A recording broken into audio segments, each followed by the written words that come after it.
rejoice. Stop whinging about the state of your nation. This is a remarkable moment for British democracy. You should be celebrating, because you see, there are two ways of being obnoxiously nationalistic.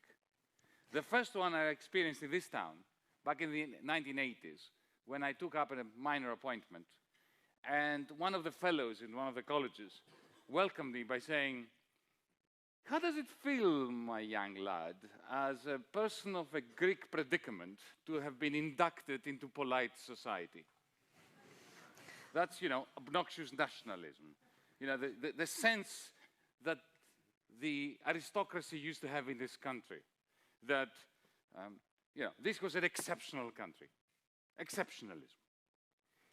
Unfortunately, in the same country today, over the last 3 years, for reasons that you are utterly familiar with, there is a different kind, if you want, the inverted version of that exceptionalism.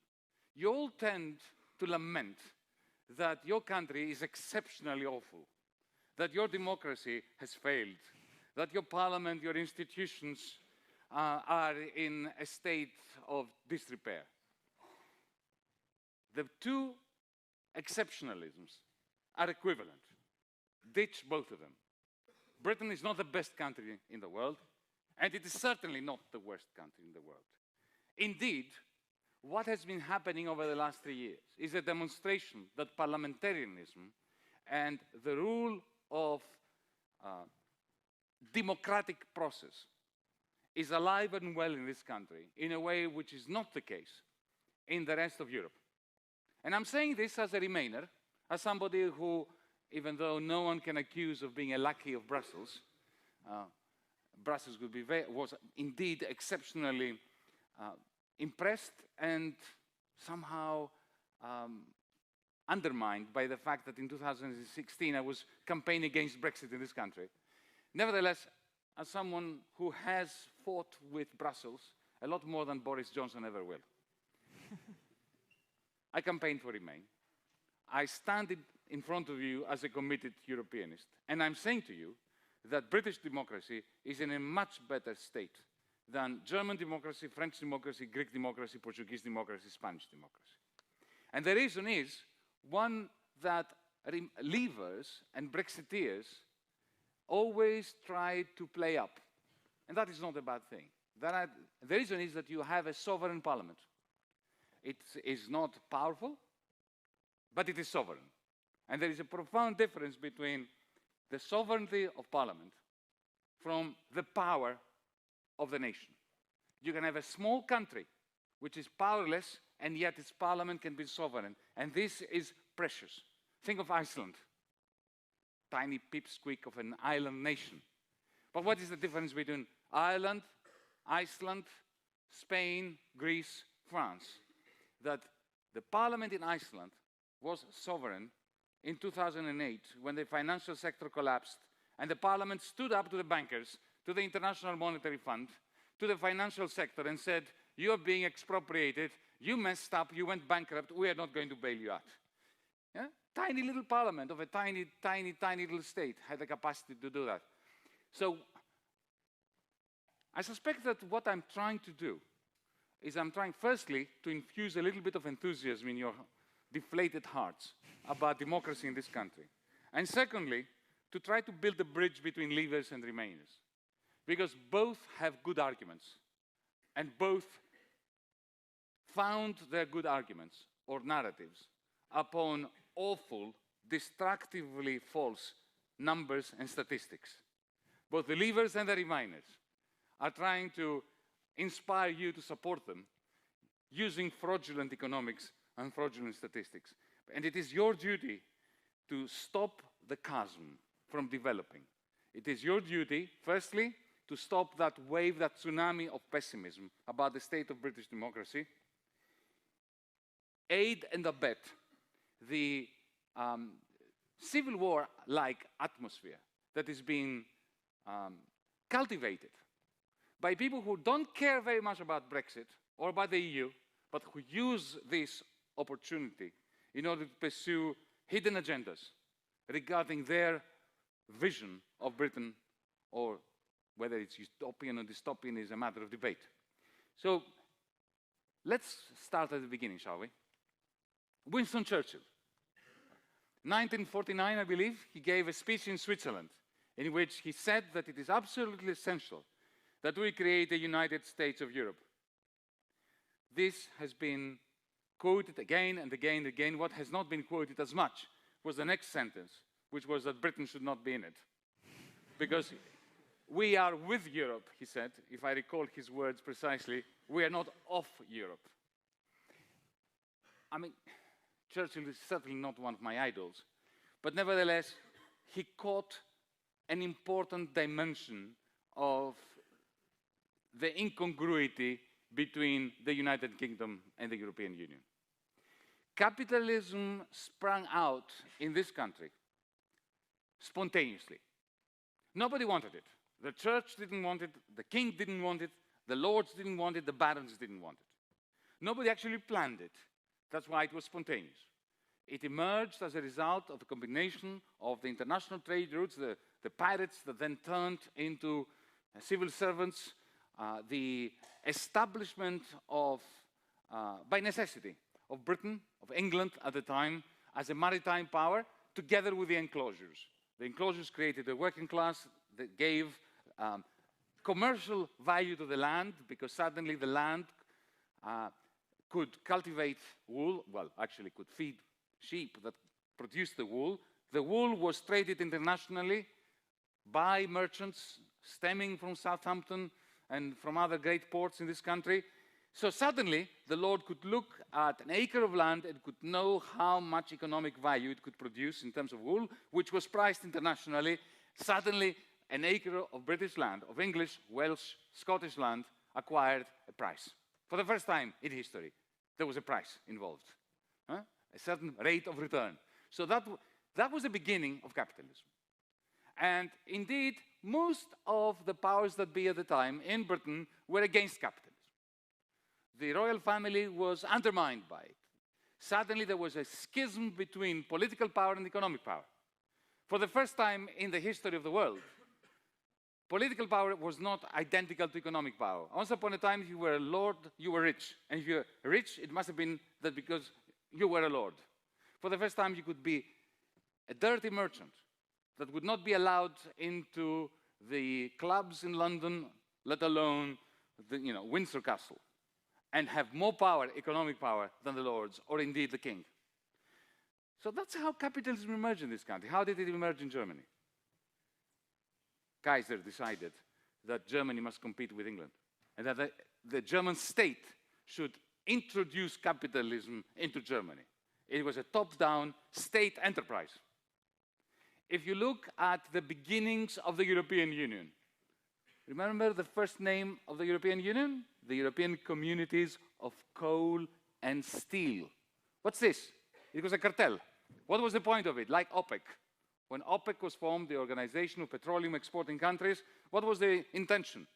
To limit competition, to make sure that the producers and sellers of oil were not competing against each other, fixed the price, agreed on a profit margin, distributed the profits amongst themselves, the economic rents, not even profits, economic rents. The amount of value that they were extracting from the world economy, that's exactly how the European Union began in 1950. So when Churchill was saying, folks, you need this to the continental Europeans, but we're not going to be part of it because we're not of this, he had a point. Historically, from the point of view of economic history, it was completely correct. But then, Suez took place, Britain was bankrupt, the United States was looking at British politicians talking about the special relationship and feeling pity for British politicians, because there was never such a thing as a special relation between the UK and the US. It was only a figment in the imagination of politicians in this country. So gradually you drifted into the European Common Market. The European Common Market evolved since then. If this was 1974, I would have voted against Britain entering the European Economic Community. Indeed, I voted. Well, I was never given a vote because the Greeks were not given a vote to enter the European Economic Community. One day we woke up and we were in the European Economic Community. But had there been a referendum in Greece, I remember as a 15-year-old, I was demonstrating against entering the European Economic Community. So Tony Benn, who was one of my idols in this country when I moved to Britain in 1978, was, and also a mentor of Jeremy Corbyn, who is, I have to confess, this is full disclosure moment. Jeremy Corbyn is a great friend of mine. Jeremy and I have both been influenced massively by Tony Benn. Tony Benn was against the entry of Britain into the European Economic Community. I have no doubt that if Tony Benn lived today, he would have been on our side against Brexit. Because it is one thing to say you should not get in, and it is quite another to say you should get out. Because when you get out 43 years later, you don't end up where you would have been had you not entered. This is for any one of you that has ever touched mathematics. It's the difference between dynamic analysis and static analysis. They're not the same thing. And if you confuse the two, you are in serious trouble. So, having said that, while watching and participating the debates in 2016 during the referendum, I was appalled by the fact that my side was formally represented by people like Tony Blair, David Cameron, my goodness, right? Every time they opened their mouth, I thought, okay, we're going to lose now. Brexit will win. Every time David Cameron supported Remain, I thought, that's it. Brexit will win. And who were the other figures that supported Remain? Christine Lagarde from the International Monetary Fund. Wolfgang Schäuble from Berlin was saying to you, if you vote to get out of the European Union, you will suffer. It's like saying to the Brits, vote to get out. You know, I mean, he had never watched Fawlty Towers. Never. If you haven't watched Fawlty Towers, you make a mistake of supporting Brexit by opposing it from Berlin. There was one important argument in favor of Brexit that Remainers never, ever addressed. And that is, I'm going back to an earlier theme, the theme of sovereignty of Parliament. You've read articles in the Financial Times, in The Guardian, The Observer, and so on, and the argument is, in the era of globalization, we're too small a nation to talk about sovereignty, nobody's sovereign. Again, they are conflating and confusing sovereignty with power. The Brexiteers had a good Burkean, that's Edmund Burke, point about the importance of maintaining the sovereignty of our parliamentary process. As a Europeanist, that for me means that we should have a European Parliament that is sovereign. The tragedy of the European Union, and my criticism of the European Union, is we don't have a sovereign parliament. We have a European Union Parliament, which is not a parliament. It's a parliament only in name. So when Nigel Farage stands in it and lambasts the institution that is paying his salary, he's right. But he's wrong to suggest that the solution to this is to get out. Because once you're in, I remember I was here in 2015 and I came up with, I think it was in this chamber, with the term Hotel California, for those of you who remember the song. And the last verse you can check out anytime you like, but you can never leave. Once you've been enmeshed in the European Union for 43 years, all you do by getting out is you're creating, you're causing a lot of harm upon the people who are sick and tired of the lack of democracy. So the very same narrative that appeals to people's democratic instinct and to the sovereignty of Parliament is implementing a Brexit that is going to damage the life prospects of those very same people. And I very much doubt that the result of Brexit is going to be the return of sovereignty to the British Parliament. Look at the British Parliament. Theresa May, well, there was a plethora of errors on her part, but one of them was to essentially not violate, but annul the sovereignty of British Parliament in the process of getting Britain out of the European Union in order supposedly to restore the sovereignty of Parliament. But let me now address the future, because historical analysis is only worth it if it helps us pave the ground for a decent, promising, hopeful future. You have an election coming up on the 12th of December. I think that is a very, very good thing, because this election is going to give you, the voters in this country, an opportunity for clarity. The systemic press is denigrating both Boris Johnson and Jeremy Corbyn. But I must say that these two men, whether you like them or not, this is not a matter of personal preference, they represent two clear choices. And indeed, they represent the only clear choices that there are. Boris Johnson is totally right to say that if you want to remove Britain from the European Union and to strike trade deals with the United States, China, other countries, you need to keep hard Brexit on the table. Because let's face it, you never enter a negotiation unless you are prepared to envision a situation where you walk out of the negotiation and you say no to the other side. That means you've got to be ready to break off relationships with the party with which you are negotiating, if this is going to be a negotiation and not a complete surrender. So Boris Johnson is completely right on that. Where he's completely wrong is that hard Brexit would be preferable to remaining closely linked and aligned to the European Union. But that's my opinion. That's not his opinion. I respect his opinion. And I think that it is a very respectable opinion that we should treat with respect while disagreeing with it, if you choose to disagree with it. At the same time, my side of politics, I mentioned my relationship with Jeremy Corbyn, who's been lambasted over 3 years now for dithering, for not being clear.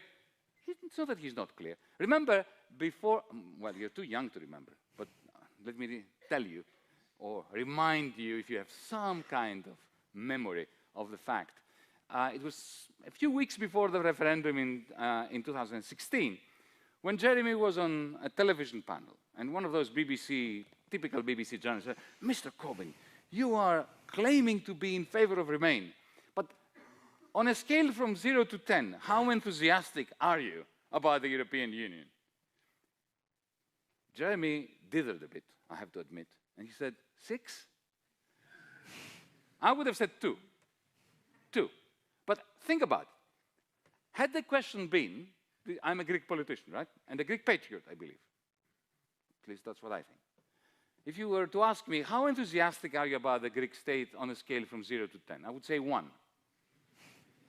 Patriots have a duty to oppose their government when we think that our government is inflicting harm upon the many, upon the nation. That does not mean that we want to dissolve our state. It does not mean we are against our government as a concept. It means we are against this government. And it means that we are perfectly capable of saying, as a Greek citizen, that the Greek state sucks. Excuse my French. But it does. I can't think of a better expression. The Greek state is corrupt, it's inefficient, it destroys the soul of the civil servants, it is often open to abuse. And as a patriot, I want to change that. I'm not going to say that I'm out of 0, a scale from 0 to 10, I'll give it 9 because I'm a patriot. Then I would be an anti-patriot if I thought that my state is not up to scratch. Similarly, as a Europeanist, I give Europe, official Europe, Brussels, on a scale from 0 to 10, I give it 2. A bit more, double than what I give the Greek state. But that doesn't mean I want to dissolve the European Union and to get out of the European Union. Because, we have institutions in the European Union like the European Investment Bank, right, which is 4 times the size of the World Bank, and its capacity to fund the Green New Deal that this continent needs, whether you're in the EU or out of the EU. If we didn't have the European Investment Bank, we should invent it. So why would I want to get out of of an institution like that, like Boris wants? So the 12th of December gives you a very clear choice between 2 visions. The vision of Boris Johnson, which is a version of Thatcherism with Singaporean elements, and I'll explain in a minute what I mean by that, with a narrative of reversing austerity, right? You've heard that austerity is finished. Now the Tory party has become the most profligate party of government in the history of the United Kingdom. If you look at what they are promising in terms of expenditure, if the Labour Party had promised that in the previous years, they would have been laughed out of court. So this is the combination. Okay, first, trade deal with the United States, which has nothing to do with tariffs. You have to remember that. Trade deals are unrelated to trade. Because let's face it, tariffs are very low these days. So even if you eliminate them, there will be no appreciable difference in trade because of the elimination of tariffs. The key to free trade agreements, like TPP, TTIP, and so on, is the regulatory environment. It is the fact that the British government and the British Parliament would no longer be sovereign because a multinational with its base in Delaware, in the great state of Delaware, is going to have the right to sue the British state when it comes to some contract, to some regulation regarding food safety. They will have the right to sue the British state and to bypass the British Parliament in an independent private tribunal whose judges or advocates will be appointed by the multinationals. That is what is at stake.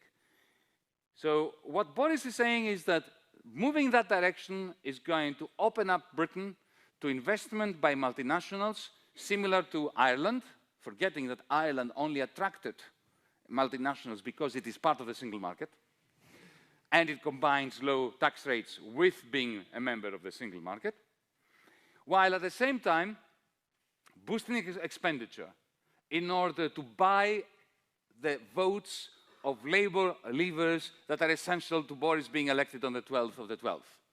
Yeah? You know what this is a recipe for? The Boris recipe? It's a recipe for increasing the dependence of, of your fates upon strangers, upon the kindness of strangers. You are already running a current account deficit of 6% of GDP. You already depend on inflows of capital that come into this country and are buying you out. You're already depending on the model of low productivity, low wages, low regulation, zero-hour contracts, cheap labor. Do you want more of that? Because this country will never be Singapore. Because Singapore combines liberalization and libertarianism with a geographical proximity to China.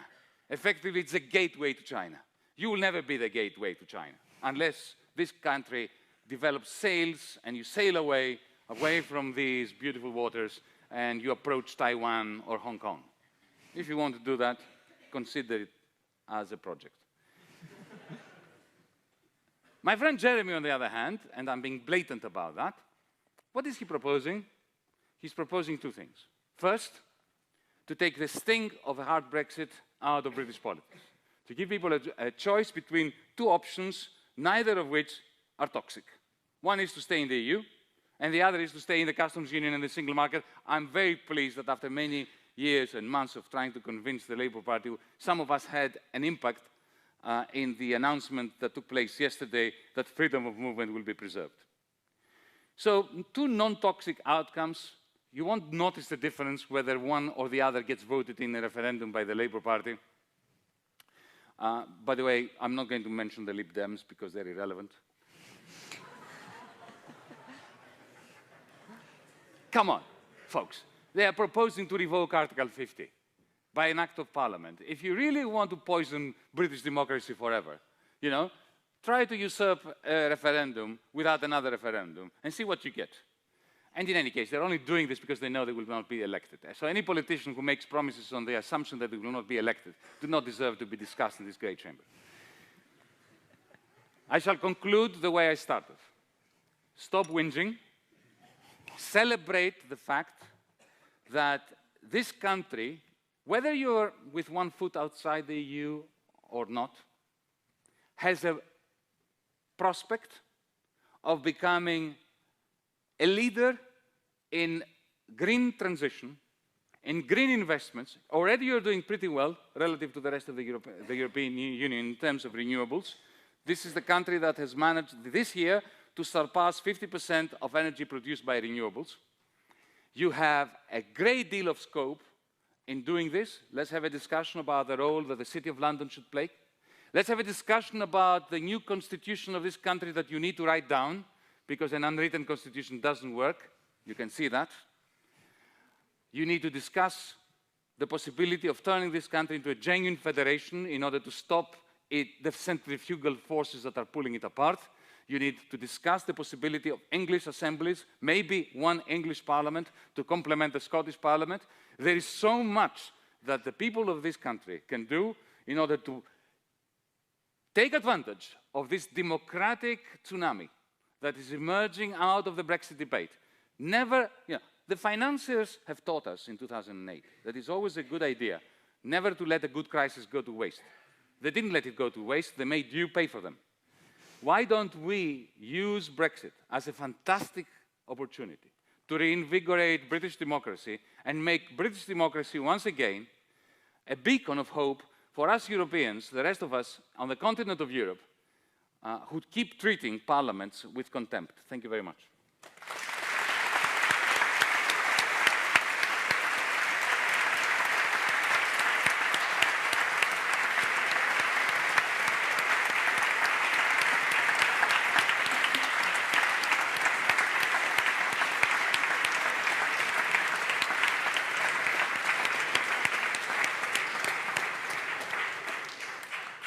Thank you, Giannis, for your speech, obviously on a very hot topic right now, as you said last night. And thank you also for taking such a decisive stance on all of the issues you talked about. I think a lot of politicians come here and say everything and nothing at once.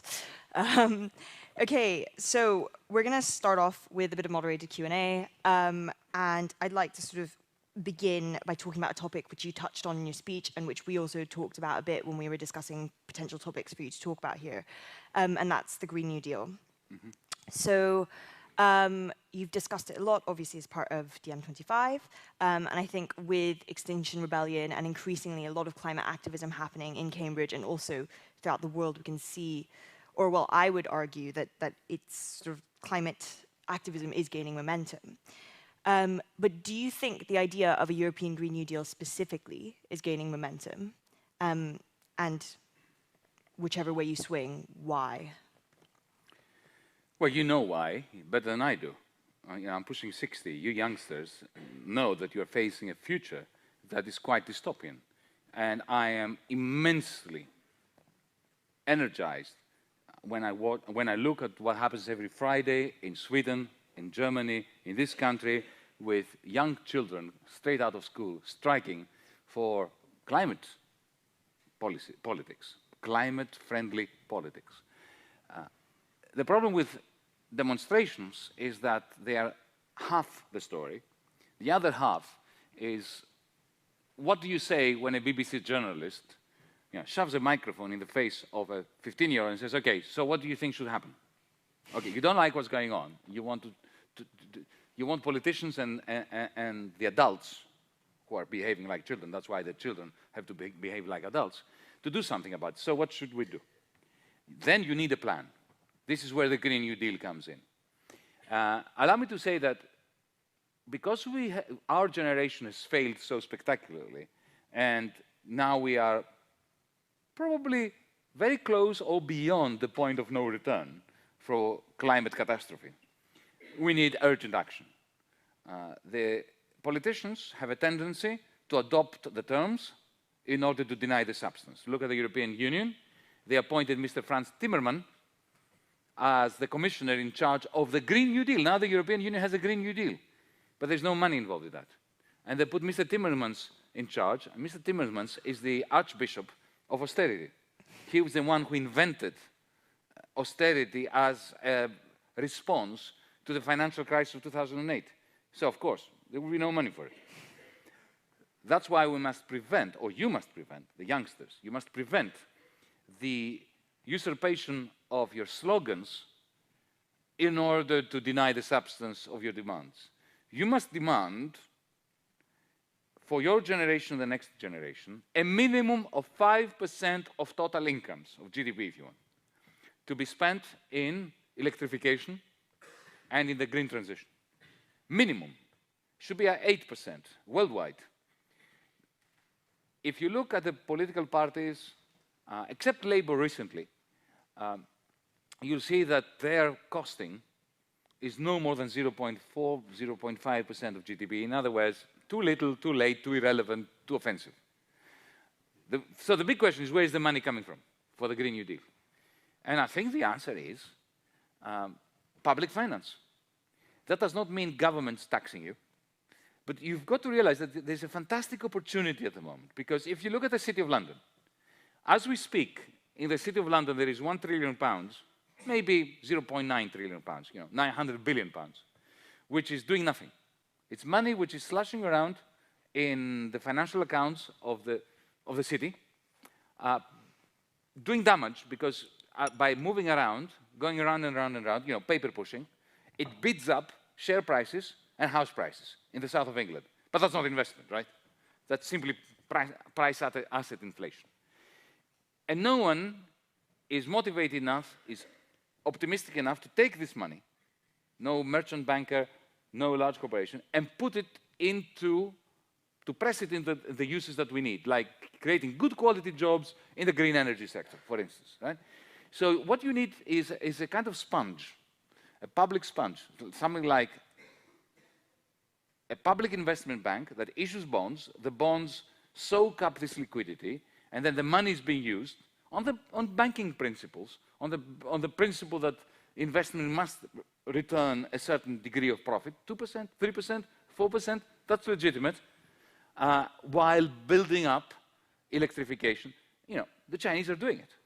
In the last year, I mentioned that yesterday in this room, in the last year only, China has produced from new sources of renewable energy electricity equaling the total kilowatts produced by France and Germany. That's a huge amount of additional electricity from new renewables in one country. Why? Because they have a plan. In Europe, we don't have a plan. In Europe, we have anything but a plan. So this is what the Extinction Rebellion people, youngsters, you Cambridge students, you should be pushing towards. Pushing into the service, pressing into the service of the next generation, liquidity which is there. We're not talking about taxation. We're talking about, and this was the original New Deal. That's why the New Deal has to be revived in spirit. Roosevelt, in the midst of the Great Depression, noticed that there was excess liquidity, because the rich always have money. It's just that during the Depression, during a deflationary period, they're too scared to invest it because they think that the hoi polloi, the riffraff out there, won't be able to afford the goods and services that will be produced if they invest. So they don't invest. So the money accumulates. And what did Roosevelt do? He used US Treasury bills, equivalent bonds, in order to soak up that liquidity and create work programs. And the reason why the United States in 1932, 1933, 1934 did not follow Europe down the road to fascism and militant xenophobia is precisely that. We should put this to use regarding this generation's needs. Yeah, and I think definitely the Green New Deal is such a sort of cross-generational thing, I think, at this point. Like you're saying, stressing the participation of the youth, but also, I mean, having figures like you heading it up and speaking about it is so important. Well, actually, figures like you folks, because, we are a failed generation. We are now living our last days, and we have a chance to empower you to take over. You should not be giving us a vote of confidence. We have to give you a vote of confidence so that you take over.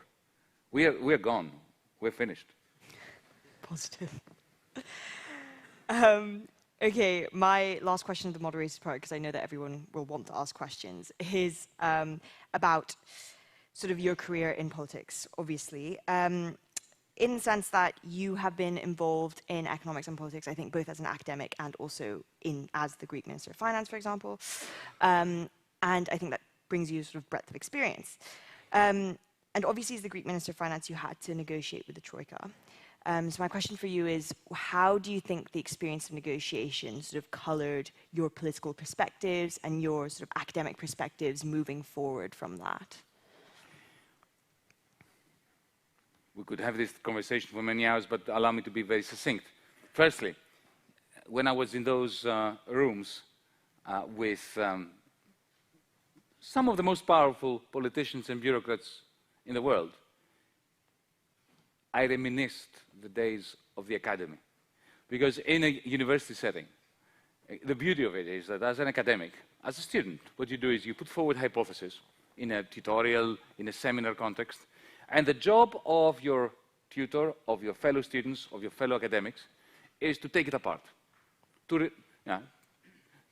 take it to pieces, to disprove your hypothesis. Because this is what we do to one another. This is how knowledge progresses, by withstanding the test of your colleagues' friendly assault. Right? And what you need to have is an openness to the criticism of others and a readiness to change your mind. If you don't have that openness and that readiness, you're a useless academic. You're a useless scholar. But just for a moment, imagine that you move from, like I did, from this setting to, let's say, a television panel, BBC Question Time. And let's say that during BBC Question Time, which I had the privilege to be part of a number of times, one of your co-panelists comes up with a very powerful argument, and suddenly you think, gosh, they're right, I'm wrong. If you're representing the Conservative Party, or the Labour Party, or the Lib Dems, whoever, and you say this on air, you're fired. Immediately, gone. So effectively, politics is predicated upon a closed mind. So this is the first response. What was I thinking of when I was in there? I was thinking, my best arguments really cannot do anything to shift these people. Because if they do get shifted by my arguments, they will lose their job. And that is a very asphyxiating feeling to have. And the second one was, I was impressed by the mediocrity of the technocrats. Because that was the one thing, people say to me, what is it that you found unexpected? I expected that when I would move into a discussion with the top technocrat of the International Monetary Fund, whose job was to discuss with me debt restructuring, VAT, technical things. I was expecting to encounter paragons of technical prowess. If they were my students, I would have failed them in the first semester of the first year. Well, we'll move from that to the audience Q&A. Thank you. That point about closed minds is actually really interesting. I've never thought about it like that at all. But yes, everyone in the audience definitely has a lot of questions to ask you. So I'm going to open to audience questions. The order that I'm taking people, it's women first, then men. So who wants to start? We'll start with the front. You need a microphone. Good evening. It's an honor to be here because I've thoroughly enjoyed your book, Telling My Daughter About Economy. So I really wish to ask, what made you to switch your focus from studying economics as an economist to politics, and would you give the same advice to your daughter? Thank you. Well, firstly, I would never advise my daughter to do anything, because if I did advise her to do something which I thought she should do, she would never do it. Right? It's a guarantee. Secondly, why did I go into politics? Because of the intense suffering of people around us. I never intended to go into politics. I was 50-something. It had never occurred to me. It was, to allow me to cut to the chase, the bankruptcy of the Greek state, the Greek banks, the Greek families, and companies. And in the middle of this bankruptcy, looking at the oligarchy trying to remain staunchly in authority by pushing new debts upon the indebted,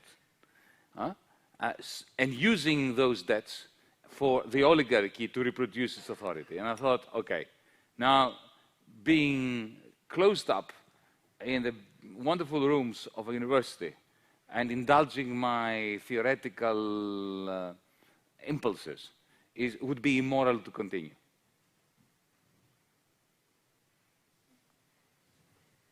Okay, should we have the next question from the back there? Please wait for a mic before you start speaking.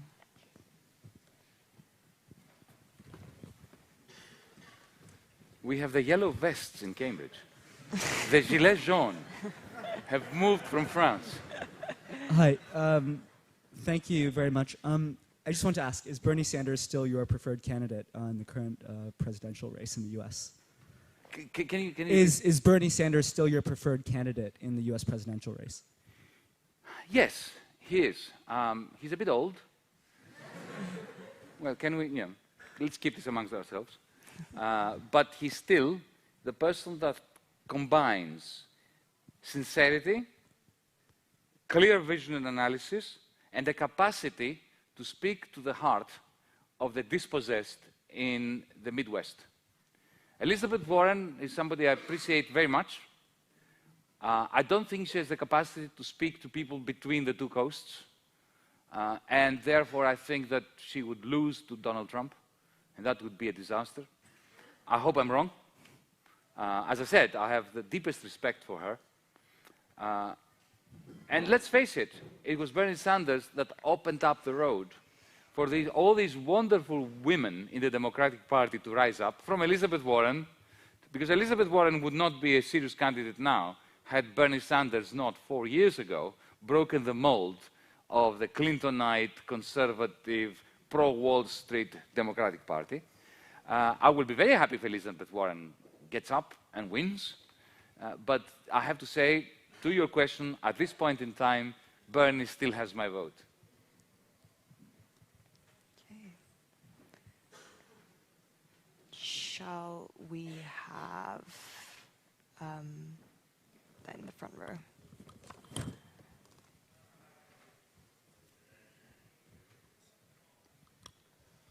You've said many times, and you said it in your speech now, that deflation breeds monsters. And when you were talking about how the U.S. didn't follow the path of Europe in the 30s, that was part of the reason that they didn't employ these kind of deflationary economics.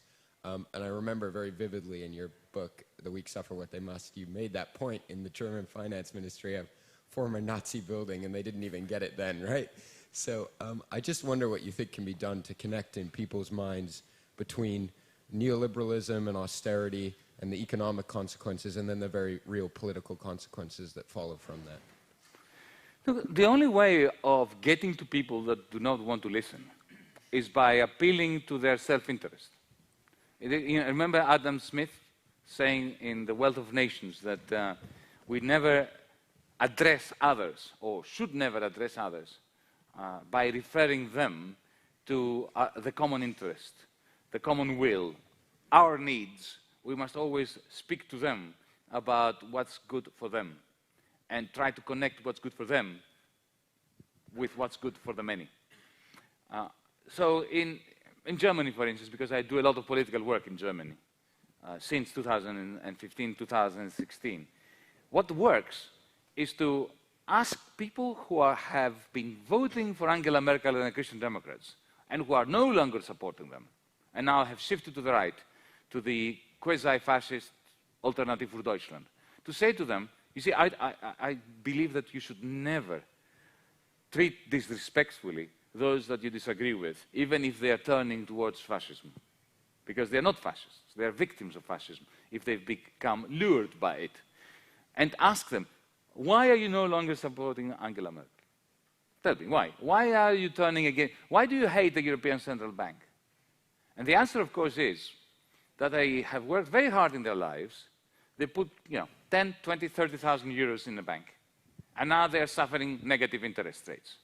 And then to say after that, okay, now why do you think interest rates are negative? They say, oh, because it's Mario Draghi, that Italian, who is pushing down interest rates in order to keep buying Italian bonds to save his compatriots who should be ditched, that kind of thing. Then you say, hang on a second. But in your country, you've got a mountain of money which is not being invested, and the lowest level of investment relative to the liquidity available. Now, you believe in demand and supply, don't you? You know that if the supply of shoes is huge and the demand of shoes is low, the price of shoes is going to fall, right? Because they're all liberal, they say yes. So when the demand for money is very low, that's investment funding, and the supply of money is huge, what do you think is going to happen to the price of money, which is the interest rate? It's going to fall. But unlike the price of shoes, which when it falls, it equilibrates supply and demand, when the interest rate goes down, it doesn't because investors freak out. They think, oh, if the interest rate has become negative, it means things are terrible, so they invest even less. So this is the reason, right? So the problem is very low investment. Now the market has not, so you engage them. It's very tough, very difficult. You will probably end up with egg on your face. But, democracy was never meant to be an easy game. And the act of the process of persuading is both intensely tiring and highly satisfying on the one occasion in every 10 or 20 when you succeed in getting through to people. But you will only get through to them if you don't do a Hillary Clinton, which is to call them deplorables because they are voting for people that are deplorable.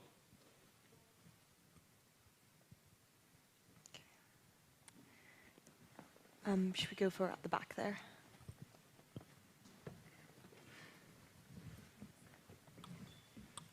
Hi there.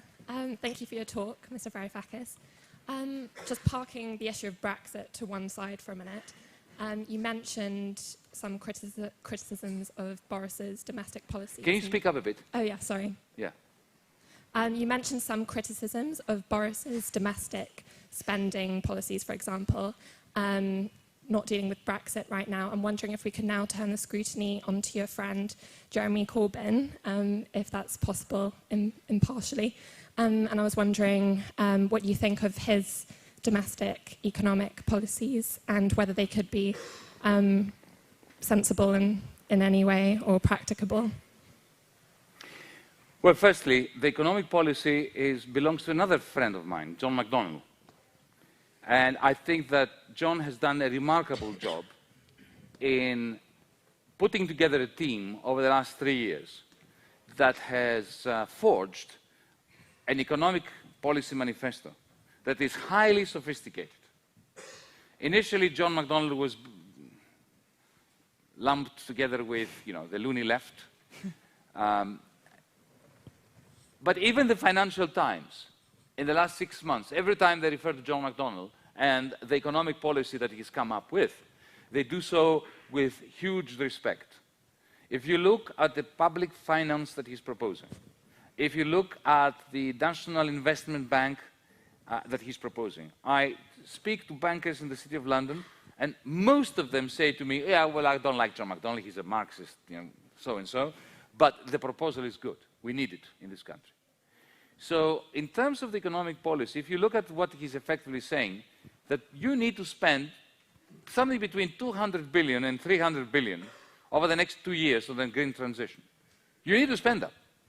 Now, of course, if you lump 200, 300 billion onto the taxpayer, you've destroyed the taxpayer. And you will never be able to get this money by taxing the rich, because the rich are very adept at not being taxed. They will find a way of getting out. They're already out. But he's not talking about using taxation on its own. A tiny fraction of that will come through taxes. Most of it will come through public bonds. And people will say, but hang on a second, if you issue all these bonds, effectively you're bidding up interest rates and you're going to cause inflation, blah. Not when you have 900 billion of idle cash in the City of London. So I think, and also another dimension which I find very interesting is this idea of taking 10% of shares of large companies and putting it into a social welfare fund, a social wealth fund. Slight disagreement I have with both Jeremy and John on this is that they want the shares of a large British company, the 10%, to go into a fund that belongs to those who were the employees. So the employees share the dividends. I think that that fund should belong to the whole of society, and the dividends should be dispersed not just amongst the insiders, the trade unionists, the employees, but also amongst care workers, people living on the street, and so on and so forth. Because let's face it, most capital today is socially produced. It's no longer privately produced. If you think about Google, every time you search on a Google engine, you add to the capital of Google, but you're not getting any of the profits of Google, right? Any of the dividends. So increasingly, as capital is socially manufactured, society should get more and more shares, giving it property rights over the returns to that capital. You asked me, however, to be critical of Jeremy, and I'll make one criticism. He knows that. I've said this to him.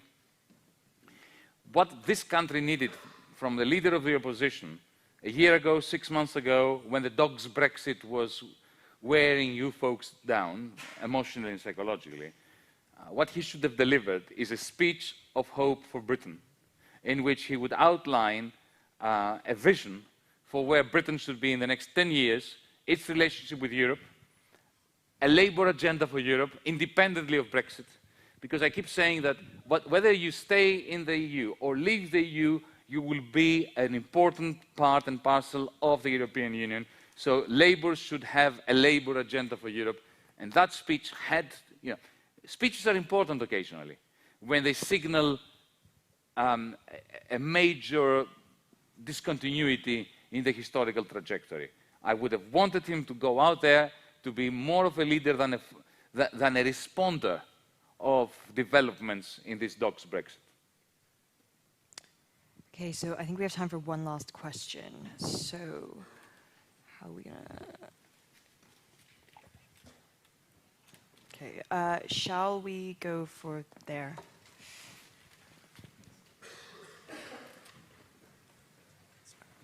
Hi.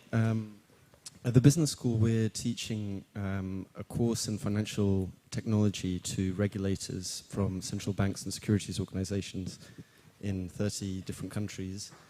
And I read in your book a really interesting phrase, which was that you don't think there's a single person who fully understands the financial sector. So given that sort of limited capacity for people to understand all of the moving parts, what would your message be for the regulators?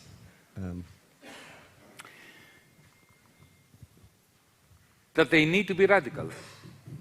Tampering around the edges of the financial sector is simply never going to work, because the financiers are always going to have better technologists, better lawyers, and better accountants than the central bank ever will.